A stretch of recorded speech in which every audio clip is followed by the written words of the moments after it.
Assalamualaikum warahmatullahi wabarakatuh.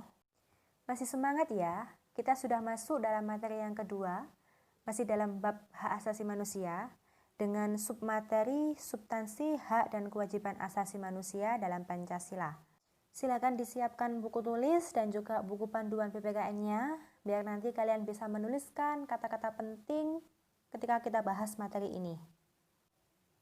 Oke, kita lanjutkan.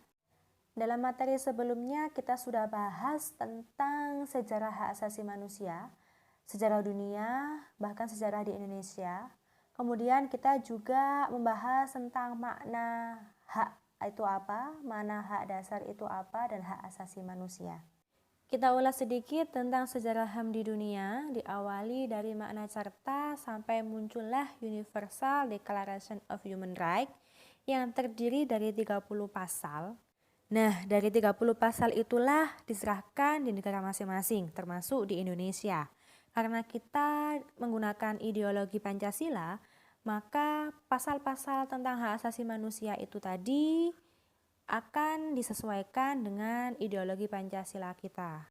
Pancasila menjamin hak asasi manusia itu melalui nilai-nilai yang terkandung di dalamnya. Apa saja nilai itu? Nah, nilainya ada 3, yaitu yang pertama ada nilai dasar, yang kedua nilai instrumental, dan yang ketiga adalah nilai praksis. Ketiga nilai tersebut mengandung jaminan atas hak asasi manusia. Yang kita ulas pertama ini tentang hak dan kewajiban asasi manusia dalam nilai dasar Pancasila.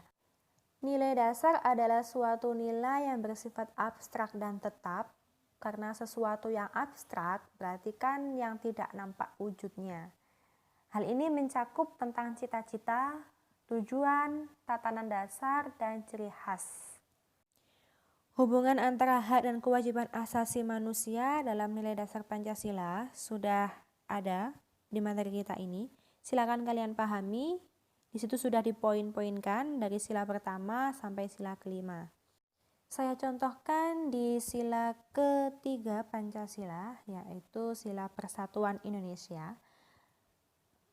Di situ disebutkan semangat rela berkorban. Itu kan sesuatu yang abstrak. Bagaimana sih semangat rela berkorban itu? Nah, kita lanjutkan dulu di poin yang kedua, yaitu hak asasi manusia dalam nilai instrumental Pancasila. Nilai instrumental adalah penjabaran dari nilai dasar untuk kurun waktu dan kondisi tertentu. Nilai instrumental ini merupakan sebuah kebijaksanaan, strategi, organisasi, rencana, ataupun sebuah program yang menindaklanjuti dari nilai dasar. Wujud dari nilai instrumental ini umumnya berbentuk peraturan, dari undang-undang dasar hingga sebuah peraturan daerah.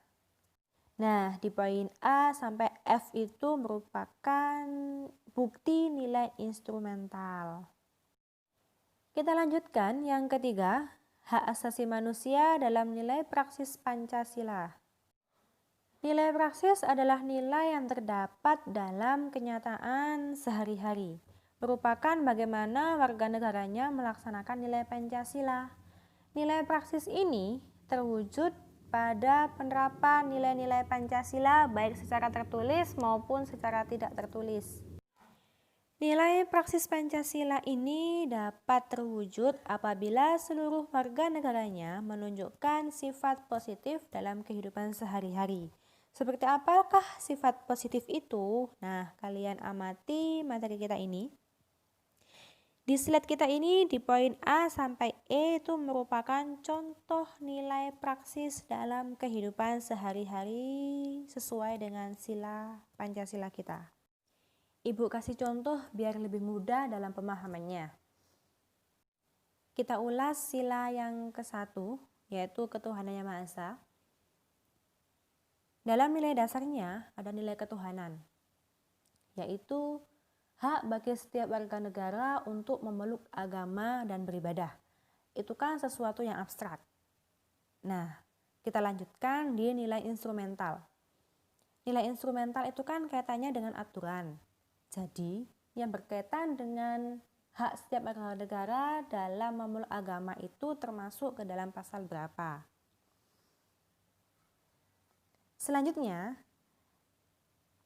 kita kaitkan dalam nilai praksisnya, yaitu kenyataannya dalam kehidupan sehari-hari. Seperti apa sih penerapannya kalau ada hak bagi setiap warga untuk memeluk agama dan beribadah? Oh, ternyata kita tidak boleh memaksakan kehendak apabila teman kita memilih agama yang lain. Atau ketika ada teman kita sedang beribadah, kita tidak boleh untuk melarangnya. Nah, itu adalah bukti kenyataannya dalam kebebasan memeluk agama dan beribadah. Apabila kalian masih bingung dan masih belum bisa memahami materi ini, bisa kalian baca kembali materi-materi itu atau kalian browsing. Kalau memang masih kesusahan, silakan kalian tanyakan ke ibu. Bisa melalui WA atau Classroom ya. Cukup sekian materi kita, saya akhiri. Wassalamualaikum warahmatullahi wabarakatuh.